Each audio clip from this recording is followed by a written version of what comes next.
Hello, English learners, and welcome. I'm your host, Paul. How are you doing today? I'm doing well, thank you. Excited to chat about English learning today. Hey, you ever feel like your brain is just um, buffering when you try to speak English? Oh, definitely, that lag time. Yeah. You're not alone, Uh-huh. honestly. That feeling of wanting to respond quickly, clearly, Yeah. without doing mental cartwheels, it hits so many people, even native speakers It sometimes. really It's does. like you want to say something, join in, but you feel kind of stuck, maybe translating in your head or trying to get the words perfect. That gap between like the speed of thought and actually getting the words out, it's super frustrating, especially when you know what you want to say, but the English just isn't quite flowing fast enough. Exactly.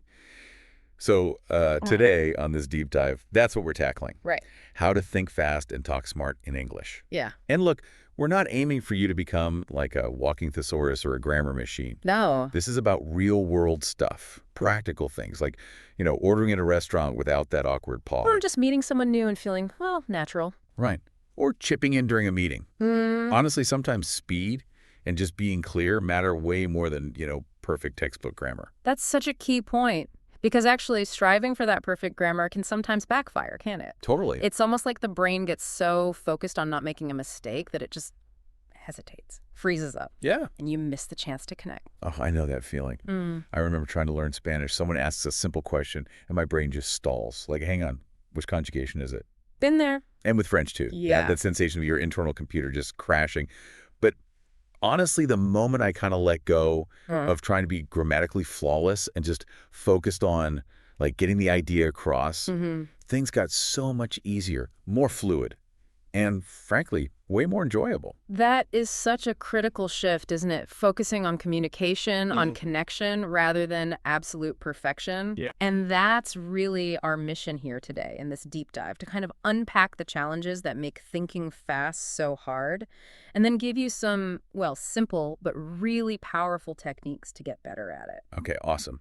So let's get into it. What are the big things, the main culprits that kind of slow us down when we're trying to think fast in English?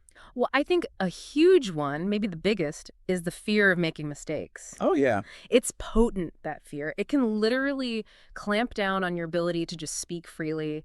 You worry so much about saying it wrong that you wait and wait until you think it's perfect. It's like hitting the emergency brake in your head. You've got the thought, Yeah. it's right there, but then this little voice goes, oh, hold on, grammar alert, abort. Exactly that, a great way to put it. And then by the time you've mentally polished that sentence, the conversation's moved on. Yep, opportunity missed. And it's worth remembering, even native speakers, we use fillers all the time. And we definitely don't speak perfect grammar constantly. Right. Real conversations are, well, messy sometimes. Yeah. And that's okay. It's natural. Another thing, and I know I do this, is probably overthinking. Ah, You Yeah. mentally rehearse the whole conversation. Like, if they say this, I'll say that. You analyze all the angles. and end up stuck in your head, right?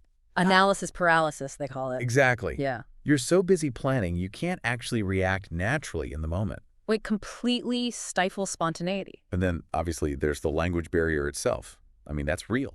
It is. When English isn't your first language, you have that extra step, don't you? Yeah. Translating from your own language, searching for the right word. Precisely. It adds a whole other layer of processing, which naturally takes time. Yeah. And then you add in the worry about pronunciation, maybe grammar accuracy. Am I saying this right? It's a sentence.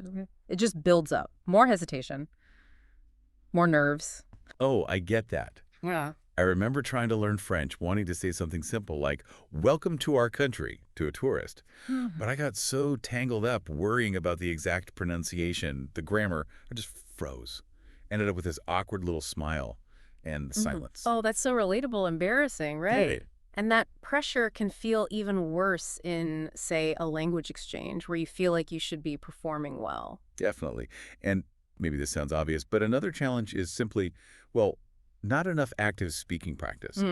Crucial point. If you mostly just listen or read English but don't talk much, your brain isn't really wired for those quick responses, is it? It's like a muscle you haven't worked out.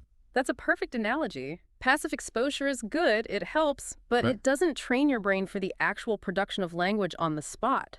Active speaking is different. Okay, so we've got fear of mistakes, overthinking, the translation step, maybe pronunciation worries, and just lack of practice. Quite a few hurdles. They are challenges, yes, But the good news, as you said, is that we can absolutely learn to manage them. Right. So let's shift gears.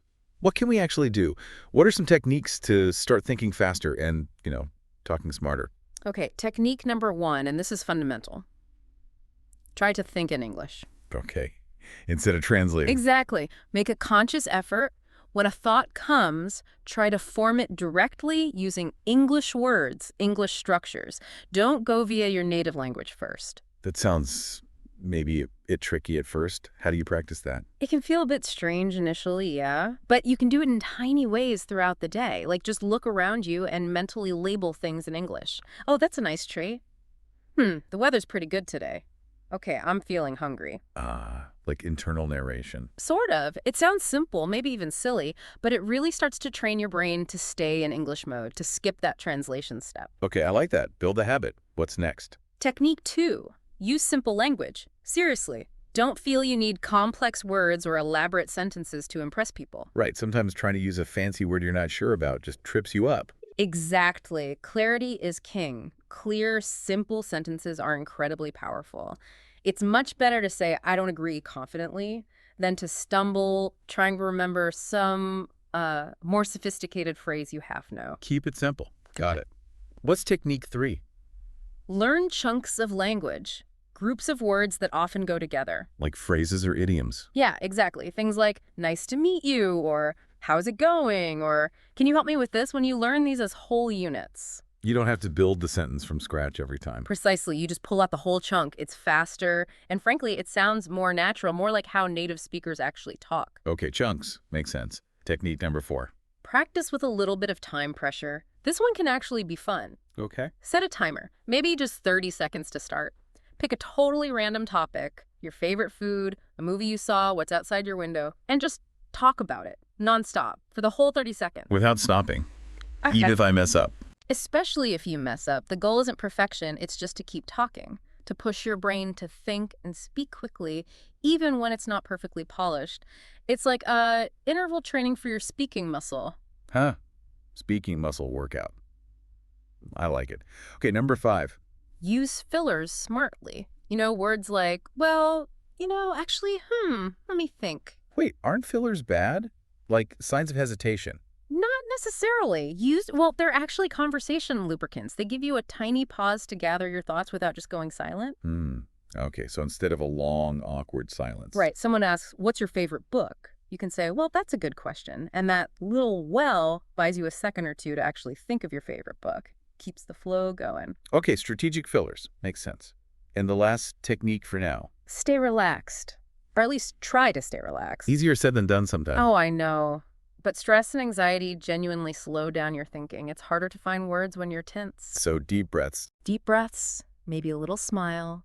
Remind yourself it's just a conversation, It's not an exam. You're not being graded. The goal is connection, not perfection. Connection, not perfection. I like that. Okay, so just to recap those. Think in English, keep language simple, learn chunks, practice under pressure, use fillers smartly, and try to relax. Exactly. That's a really solid toolkit to start with. Cool. And the more you use them, the more automatic they become, right? Absolutely. It takes practice, but they really do become second nature over time. Okay, so talking about practice, let's get really practical now. What are some specific, daily exercises we can do to actually build these fast-thinking skills? Great idea. Because, consistency is everything here. Little bits of practice often are way better than one long session once a week. Like mental fitness, but for speaking? Precisely. Regular workouts for speaking agility. So give us an exercise. What's something easy we can try? Okay, how about this? The 5-second idea board. Ooh, sounds energetic. What is it? It's super simple. Pick a random topic, anything, like coffee or holidays or music. Okay. And you have just 5 seconds, only 5 to start talking about it. Go. No planning, no thinking time, just launch right in. Wow, 5 seconds. That really forces you to just start. No time for hesitation. Exactly. It forces that immediate engagement. And look, what comes out in those first few seconds might be a bit messy, maybe not super coherent. That's fine. The point is to break through that initial freeze. Okay, 5-second idea burst. I can see how that helps. What else? Word association. Yeah. Classic, but effective. How does that work again? Someone says a word, say book. You immediately say the very first word that pops into your head. Could be read, story, paper, whatever. No filtering. Ah, right. Just rapid-fire connections. Yes.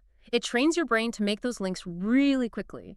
Helps stop that feeling of your mind just going blank when you need a word fast. Okay, word association. Good one. Got another. Yeah, one more. This one's a bit more creative. Let's call it the mini story challenge. Okay, intrigued. You pick 3 totally random words, let's say. Dog, beach, and happy. Dog, beach, happy. Now, you give yourself maybe 1 minute, and in that minute, you have to create a tiny story that uses all 3 words. Huh. Okay, that sounds kind of fun, actually. It is. It can be silly, it can be weird, doesn't matter. It just pushes you to connect ideas quickly and start talking without worrying too much. The goal is speed and just linking things together. So a happy dog on a beach. Or maybe a dog dreaming of the beach. Makes him happy. Yeah. I can see how that gets the brain working fast. Exactly. And the best part about these exercises, you can do them alone. Anywhere, anytime. Yeah, waiting for the bus, making coffee. For sure. Even just 5 minutes a day doing one of these can make a real difference in how quickly you respond in actual conversations. So the 5-second burst, word association, mini story challenge. Great practical things to try. Might feel weird at first, but worth sticking with. Definitely. They really help build that mental agility. Okay, so we have techniques, we have exercises, but you mentioned something else earlier that's super important. Mindset. Ah, yes. Hugely important. Maybe the most important piece, actually. Really? More than techniques. Well, think about it. You can know all the tricks, do all the exercises, but if deep down you're telling yourself, I can't do this, or I sound stupid, it undermines everything. Yeah, that makes sense. Yeah. Your belief about yourself kind of sets the stage. Exactly. A good communicator isn't just about vocabulary, it's also about believing you can communicate, that you have something valuable to say. Okay, so what's the first mindset tip? Focus on connection, not perfection. We touched on this, but it bears repeating. When you're talking, what's the real goal? To be understood, to Yeah. connect with the other person. Right. It's usually not to deliver a flawless grammar lecture, so let go of that pressure to be perfect. When you worry less about tiny errors, you actually tend to sound more natural, more confident. That's kind of ironic, isn't it? Yeah. Less focus on perfection leads to better performance. It often does. People respond to warmth and clarity more than perfect grammar. Okay, connection over perfection. What's mindset tip number 2? Get comfortable with a little bit of silence. That feels counterintuitive when we're talking about thinking fast. I know, but think about it. Is it better to rush and stumble over your words, or to take a brief, like 1 or 2 second pause to gather your thoughts? Okay, yeah, the pause is probably better, less stressful too. Exactly. A short pause doesn't mean you're slow. It can actually make you sound more thoughtful, more considered. You don't have to fill every single microsecond with noise. It's okay to breathe and think for a beat. Right. A thoughtful pause is better than panicked rambling. Got it. Tip 3, Watch yourself talk. Be kind to yourself. the internal monologue. Yeah. If you're constantly thinking, oh, my English is terrible, or I always freeze up, that negative chatter actually makes it harder. It creates anxiety, which, as we said, hinders thinking. So flip the script. Try to. Replace it with something more positive, or at least neutral, like, okay, I'm learning, I'm improving every day, or it's okay to speak a bit slowly sometimes, I'm getting there. It genuinely helps relax your brain and builds confidence. Positive affirmations. Okay, and the last mindset tip. Celebrate progress, not perfection. Focus on the journey. Absolutely. Every single time you try to speak English, every conversation, every practice exercise, it's experience. It's making you better, even if it doesn't feel like it in the moment. So notice the small wins. Yes. Acknowledge them. Maybe you used a new phrase, maybe you felt slightly less nervous, maybe you understood something better. Those little steps add up massively over time. Recognize your effort. Okay, so connection perfection, comfortable silence, positive self-talk, and celebrate progress. That's a powerful mindset shift. It really is. It changes how you approach the whole process. So putting it all together, the techniques, the exercises, the mindset, how do we make this stick? How do we build these fast thinking skills sustainably, like over the long haul? Yeah, because it's not an overnight thing, right? It's a process. Definitely feels like a marathon, not a sprint. It kind of is. So the first key, and we've mentioned it, is making practice a daily habit. Consistency is crucial. Even just those 5 minutes. Even just 5 minutes, seriously. Do one of those quick exercises we talked about, or find a random question online and just try to answer it out loud, quickly, without prepping. Keep the muscle working regularly. Okay, daily habit. Makes sense. What else? Push yourself, but gently. What do you mean? Challenge yourself to speak a bit faster or use a new phrase. Step outside your comfort zone a little. But don't push so hard that you get totally discouraged if you make mistakes or it feels difficult. Learning should still feel reasonably enjoyable, not like torture. Find that sweet spot between challenge and stress. Exactly. Gentle pressure, not overwhelming pressure. Okay. And a third thing for the long term. Track your progress somehow. Notice the changes. Huh. Say, keep a diary. Could be. Or just mentally check in each week. Did I feel a bit less nervous talking to that person? Did I find words a bit easier this week? Was I able to follow that conversation faster? So consciously looking for the improvements. Yeah, because seeing that you are getting better, even slowly, is incredibly motivating. It keeps you going. That's really helpful. Daily habit, gentle push, track progress, and remembering the goal. Right. It's not about being perfect. It's about being ready, flexible, and confident enough to jump in and communicate what you need to. That's what thinking fast and talking smart really means in practice. It's a skill you build, like any other. Absolutely. Continuous improvement. Every little bit counts. Okay, wow. We've covered a lot. As we start to wrap up this deep dive, maybe we can just quickly touch on the main things again. Good idea. So we talked about why thinking fast matters in English, right? For connection, for opportunities. Yeah, and the challenges that fear, the overthinking, the translation barrier, lack of practice. Then we got into practical techniques. Think in English, use simple language, learn chunks, practice with time pressure. Use fillers smartly and try to stay relaxed. Exactly. And those daily exercises, the 5-second burst, word association, the mini story challenge, little things you can do anytime. And finally, that super important mindset piece, focusing on connection, being okay with silence, positive self-talk, and celebrating your progress. Nailed it. And I think the big takeaway, the core message really is shift the focus from perfection. Right. It's more about being ready, being calm, being confident enough to express yourself. It really is like building a muscle. Those small, consistent efforts add up. They really do. So keep practicing, stay positive, and actually notice when you improve. Yeah, every chat is a chance to get better. Couldn't agree more. And remember, thinking fast isn't really about rushing. It's more about trusting yourself, trusting you can find the words and communicating with clarity and, well, with heart. Trusting yourself. I like that. And to everyone listening, please know you absolutely have what it takes to get better at this. It just needs that consistent practice and maybe a bit of patience with yourself along the way. Keep going, right? You're doing great just by listening and wanting to improve. Absolutely. Believing in yourself is honestly the bedrock for speaking confidently and really for living confidently, too. Well said. Okay, before we sign off, if you found this deep dive helpful, please do subscribe to the show so you catch the next one. Yeah, and maybe share it with a friend who might find it useful, too. Definitely. And we genuinely love to hear from you. Leave a comment or a review. Let us know which tip maybe clicked for you the most. And check out our other deep dives if you're looking for more ways to practice. Okay, I think that's us for today. It is. Thanks so much for tuning in. Remember, you're capable, you're strong. Keep at it. Until next time, keep thinking fast and talking smart.